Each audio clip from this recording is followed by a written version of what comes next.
your introduction and all that. I really don't have an introduction, but okay, everyone, people who are joining in, this is probably going to be only a 30-minute um, a Geek Talk.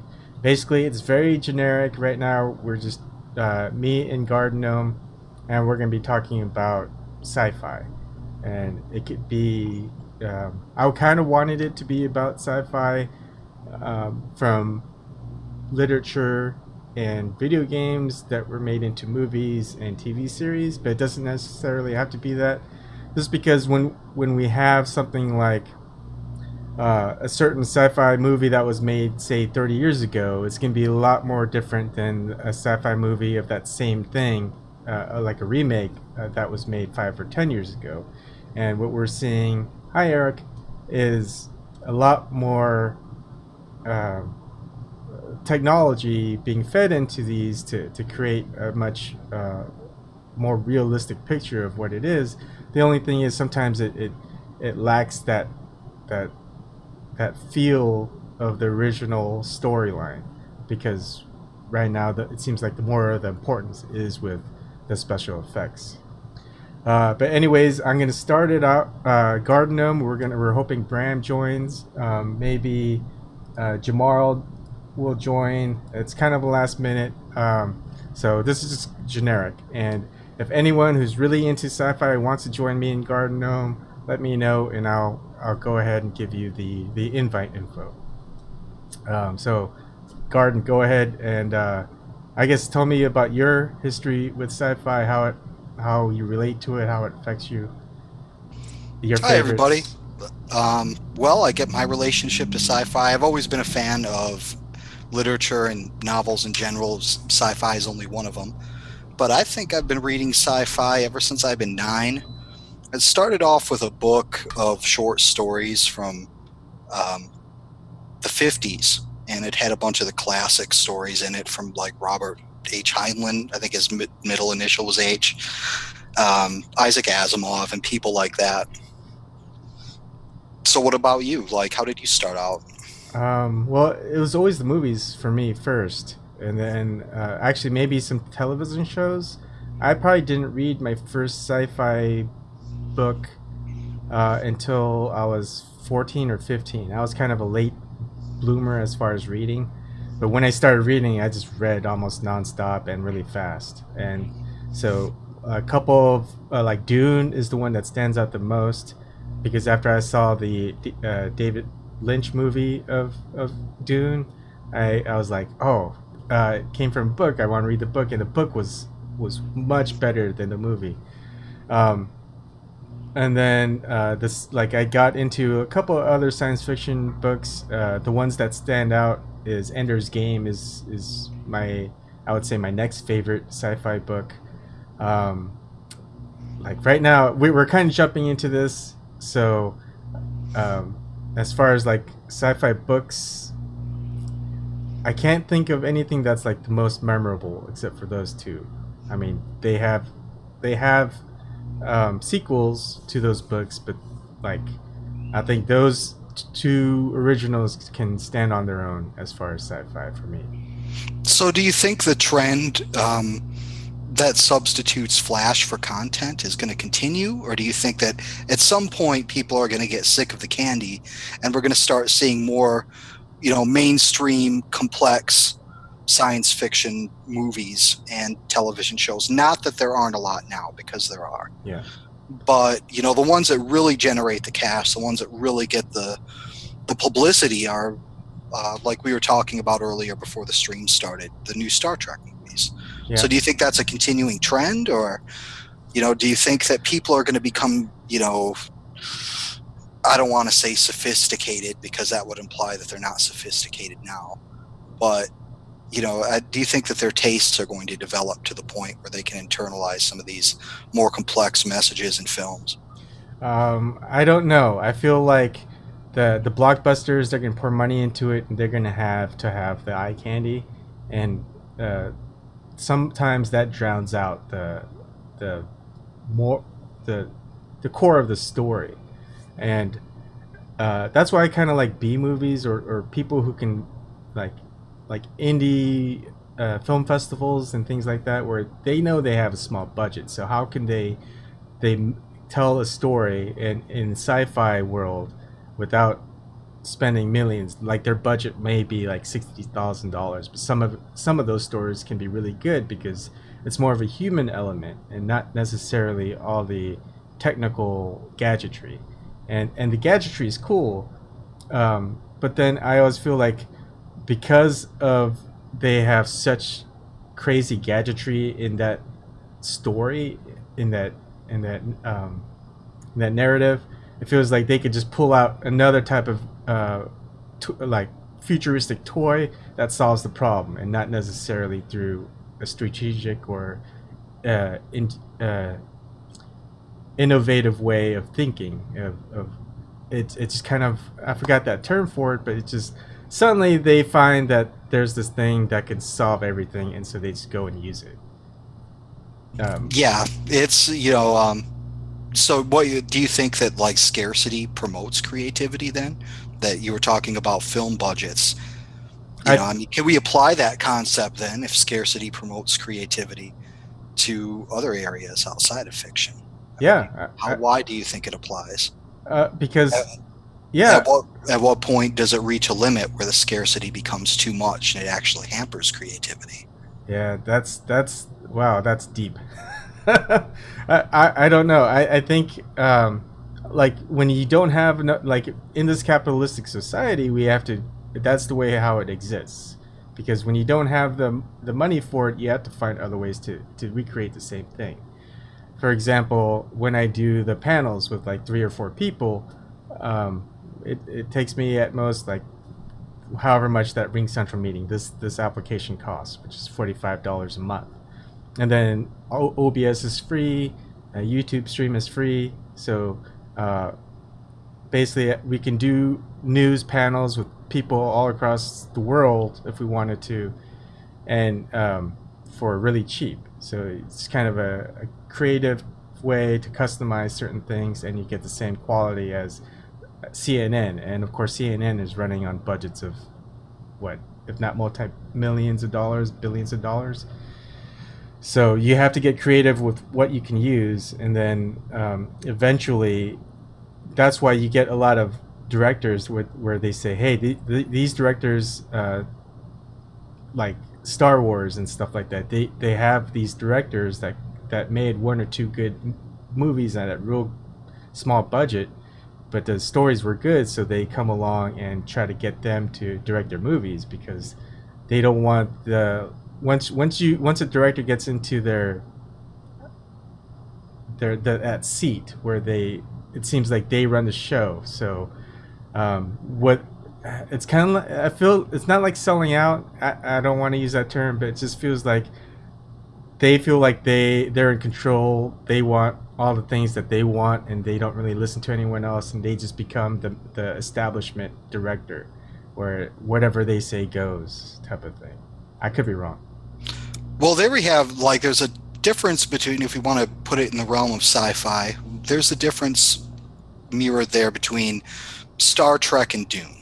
All right. Whereas Star Trek promotes the idea that, by fulfilling human needs, we can inspire creativity in a better human. Hmm. Whereas Dune tells us that it is scarcity and hardship that develops the human being. You see what I mean by Yep. that? Yep. Like, familiar with the way that they lived on Dune. So here we have like two very different views of the universe. I mean, I guess one could be called conservative, reflective of the conservative mindset, and the Yeah. other could be reflective of the liberal mindset. And in fact, like Herbert rails against liberals in some of the Dune books. He's always railing against liberalism. Yep. And I it's hard because yeah, it's like survival of the fittest, and then um, when the Star Trek is kind of like, no, it's not survival of the fittest. It's once you get past the survival of the fittest, you're more into a um, I don't know how you would call it. Like I feel like sorry, this might be kind of going off of sci-fi, but when we have people who are handicapped, right? People who are sick and can't move in like centuries before now, or maybe even before the 19th century or 20th century, they used to just die off, or we let them die because we didn't want to take care of them. It would be just more cost worth. They have nothing to contribute to the tribe. But now we have like people like Stephen Hawking, right? He's a genius physicist. He wouldn't have been able to survive as long and contribute in the same way as before. And it's not about survival of the fittest anymore, because we're past that. We can survive. We don't have to be fit. But having certain people who have not the perfect physicality, or sometimes not even the perfect mentality, but they have this creativeness, they have this way of thinking, we have this way of interacting that benefits society as a whole and not necessarily a tribe. And that's kind of where I feel like Star Trek is direction is, but and I feel like the Dune direction is as we get to that point where we get to be more superior individuals and beings, because going through all these hardships where you end up being all of those things at once in one individual, right? So rather than having Star Trek where everyone has their like specialization to pitch in into society as a whole, you have kind of Dune where you just have a universe of all pretty much perfect beings, I guess, striving towards that perfection of an individual, and that's how they exist. Well, in both Star Trek and Dune, we see eugenics brought up. There's a eugenics war in Star Trek. Mm-hmm. Remember, Khan, I think, was a product of that. And then eugenics is a constant theme in Dune with the breeding programs and what have you. And if you remember, like you said, you didn't really read the last two books of it, Oh, but I it's read them. I read the entire Dune series 4 times, but the last time I read it all the way through was when I was 20 or 21. So that was almost like 17 years ago. But but yeah, now I've only read the first 3 books like hundreds of times, but probably the last 3 or 4 books I've only read like 4 times. So so. I mean, what role? I mean, possibly could have eugenics played in that process of improving the human being in either universe? Because although it sounds good in fiction, eugenics, like, eventually leading to better humans, we don't have the knowledge to start weeding people out. How many Stephen Hawkings do we weed out if we start a eugenics program? Who knows what human needs like will pop up in the future that maybe a certain set of genetics would help us with. So, while both books, or while both universes promote the idea that eugenics had been tried at one point, I'm just not sure that, I mean, that's really the way that human beings should go to develop. so one of my favorite movies, it's very underrated. It's called, I think it's called Gattaca. It's with Uma Thurman and, gosh, what's his name? Ethan Hawke. If you've never, have you seen that? I saw Gattaca a long time ago. Okay, so it's one of my favorite movies. And the thing is, Ethan Hawke is born natural, and his younger brother. It was around that time when science and technology took over. So his younger brother, they were at that time they were able to pick their genetics. They were able to read their DNA makeup and know how long they were going to last. They can make the kid have blue eyes, any color that they want. They can make sure that they'll have the best part. Basically, say of all your sperm, they pick the best one out of that makes it into the egg. Is pretty much what they do, and then they make sure that any defects during the formation, I guess, like, I don't know, they didn't really go into science, but basically you are the best you can be between the breeding of two different people. And so he grows up, and so his genetic profile, they could just look at his DNA and say, oh yeah, he's gonna probably not live past 45. He has a potential heart defect. It's like 85% chance, and like his eyesight is horrible, and he could have been maybe 6'4", but he's probably going to end up being like 5'10", and just they just know all this because of his genetic makeup.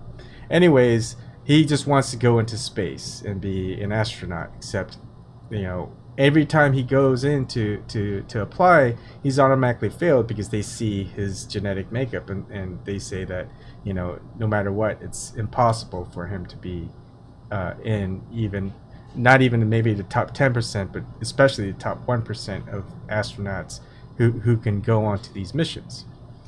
So the entire story revolves around him succeeding by taking on someone else's identity that is supposed to be this very top specimen of a human, and it turns out that his brother was a private investigator. And he finds out, and what they used to do as kids was they would swim. Who could swim the furthest into the ocean before turning back? And the last time his little brother saw his older brother won. And so at the end, when he finds out that his older brother was an imposter that's trying to get up into space, they race one last time that if his older brother wins, then he can go. If his older brother loses, then he's going to turn him in and say he can't go. And then, of course, Ethan Hawke, the older brother, wins, and his younger brother he has to save his younger brother's life again. And his younger brother is, how do you do it? And Ethan Hawke replies, I don't save anything for the return trip back. And so there's that human spirit, that innate spirit that can't be measured. I think that has a factor to play into the genetic thing, like drive. How do you explain internal drive in a genetic marker or something like that? Yeah, and think about this. What if the Star Trek universe, as perfect as it is, was in fact a result of these genetic wars and these eugenics programs? Like they weeded people down to the point where, or they selected for certain traits so that you only had pleasant people who had, enough drive and energy to accomplish their goals, who were empathetic with other people. And this was a result of genetic weeding. Yeah. I mean, that's something that I've always thought about with Star Trek. What if these eugenic wars were the, cause of this perfect universe? And how do we know that's the right one when you start off? It's kind of a trial and error and testing, right? Well, exactly. But yeah, and of course, in the real world, it simply wouldn't work like that. You would end up weeding out Stephen Hawking's. Mm-hmm. Killing massive amounts of people does nothing to, promote social cohesion. Yeah. So, and on the other side, we have, the more compassionate method of selected breeding with Dune, where you're not necessarily killing people, you're just picking them out of groups and mating them. Yes. So, do you think that that's a viable way for, again, in both ways, like we're selecting for traits and we don't know what's going to happen next. Exactly. So, and another question, and like other sci-fi books would touch on it, is like, should we even try any of those? Should we even attempt to? Should we just leave things as they are? Yep, and why should we or should we not try? Are our reasons moral or ethical, or are they practical? Yeah.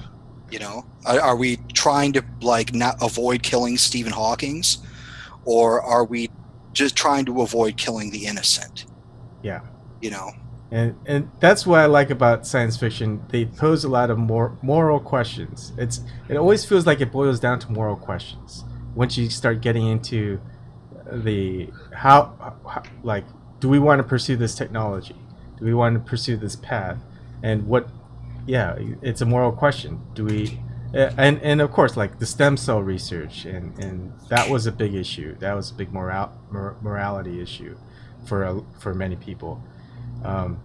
So it's how much.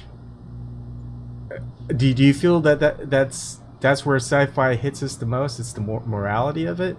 Or what do you think what hits you the hardest? Why do you follow sci-fi so much as opposed to just normal fiction or fantasy or say well, I don't I read science fiction and I watch it, but I'm not, particularly focused on it. Okay. But the reason why I watch it and listen to it, yeah, it's because these are morality plays. Basically, they're giving us not only a vision of the future as far as physical matter and you know what is possible for us in the future regarding technology. It gives us a vision of what we could be as humans, ethically and morally, or if you want to use the term spiritually. Yeah. Not only what we could be, but what we could degenerate into. And a lot of science fiction, of course, deals with the negative side of that. What could we turn into? We see that over and over again in post-apocalyptic fiction and all of that. And it just, it's like thinking about the future from someone else's point of view. I guess that's why I follow the genre. Yeah.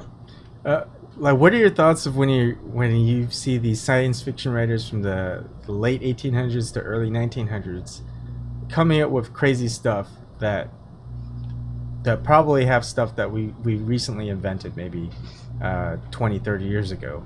I mean, Like they're Jules Verne yeah, and those types of people. yeah. I mean, Yeah, I think they definitely gave us an imprint of what the future could be like, and people took that imprint and began modeling, their thought processes after it. Jules Verne's books were extremely popular in his time. A lot of people read them, yeah. and there's no denying that his work had an effect on science itself. Do you think it was because of that we've created a lot of stuff in technology, or the stuff in technology was going to be created anyway? Like, was it because of his imagination? It spurred maybe technology and inventions quicker than it could have been. Well, yeah, I'd say it's a case by case basis. I think people, for example, the submarine, people would have eventually developed a submarine. You know, they would have eventually wanted to travel underwater, whether Jules Verne had written his books or not. But at the same time, like perhaps it did come about faster as a result. I mean, all it takes is one multimillionaire to get inspired by something and start dumping cash into it, Yeah, and things start happening. true. Um, So, what? I mean, are you? I'm not. I haven't read a lot of very early science fiction. Have you? no, I did when I was younger, and I kind of got bored with it, to be honest. And then I went to a lot of the newer science fiction, and then I went back more. It's like there's a certain point where we've kind of surpassed and knew like some of the sci-fi within that story just wasn't going to be matched up. So I just kind of felt like if it's not necessarily, if it didn't necessarily come about, then I feel like there's it's not worthy. It feels more like a fantasy. And then there's also the point where, okay, some of the writings we have that technology now, so it's kind of a no-brainer, no surprise. So why should I read it? Um, So, what technologies have you seen in films today or recently that you think might end up coming about in the future? Recently, well, I feel like robotics is going to be a big thing.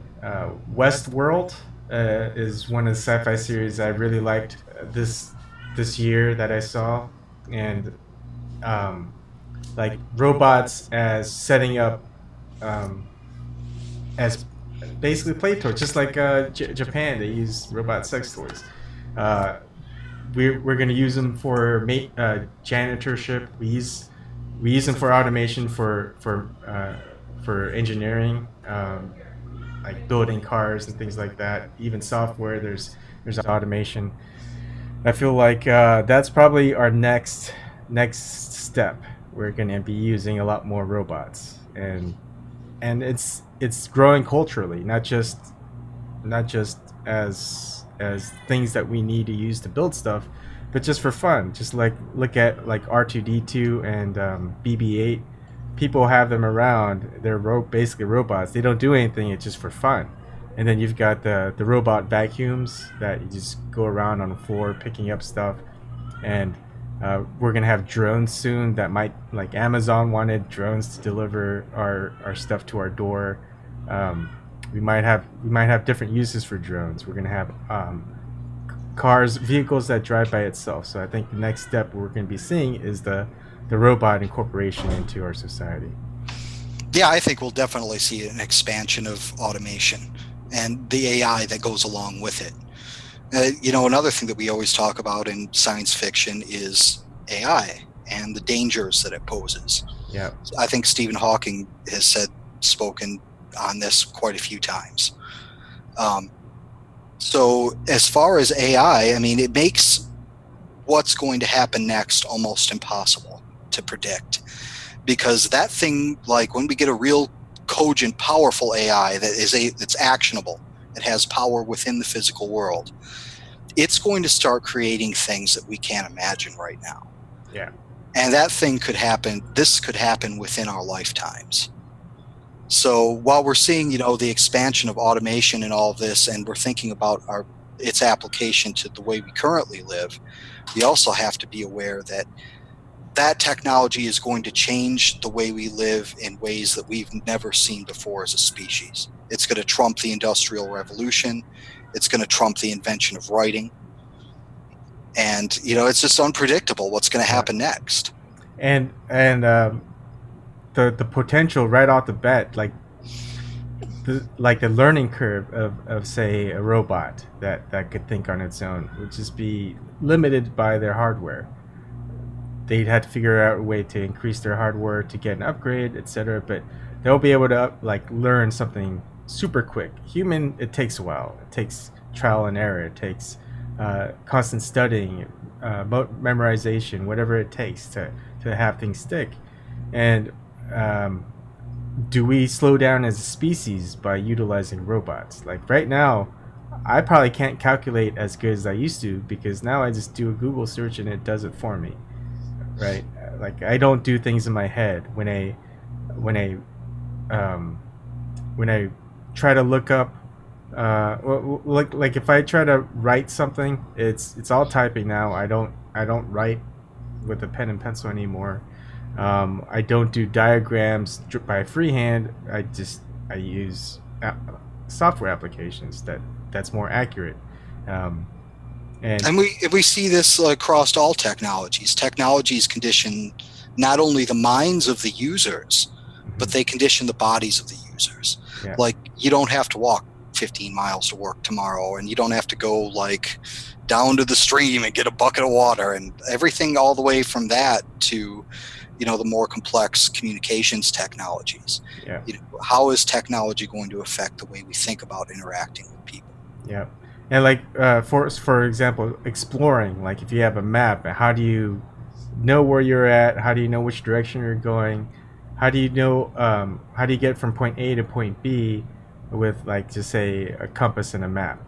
Yep. In the old days, it was the sun, man. It was, and other elements. Either you knew these things or you didn't. Yep. There was no cheating with a map. Yeah, there's no GPS. So if you didn't have a GPS, what do you fall back on? And I think it feels like for me when I study survival, I guess survivalism, I don't know what you call it. It's just like, say you have nothing on you, but you could pick 10 items to bring with you to remote areas where there's no one else out there, and how long do you survive? And I feel like that's the type of things that I'm starting to get more into, because getting out there into the real world right now, it's easy for me. But say the current world dynamic didn't exist and we're back into primitive living, how do you survive that? And exactly. And if we want to take it into the political realm, it's these hard skills that allowed people like Gandhi to form and continue that peaceful revolution. People could weave their own clothes. He would specifically teach people, groups of them, how to weave their own clothes, how to do these basic things. So they didn't have to rely on the British mercantile companies. And I think today, we're kind of seeing the importance of relearning these skills again if we want to start divesting. Yeah. If you want to make your own clothes, you don't have to buy them from Walmart. If you can fix your own computer or fix your own car or any number of things, you're no longer relying on the system. I think it's important for people to go back and relearn some of these survival skills. That's actually a really great point. Um, because you could, like, for instance, if you want to do it yourself, you have all these YouTube videos that teach you how to do it yourself.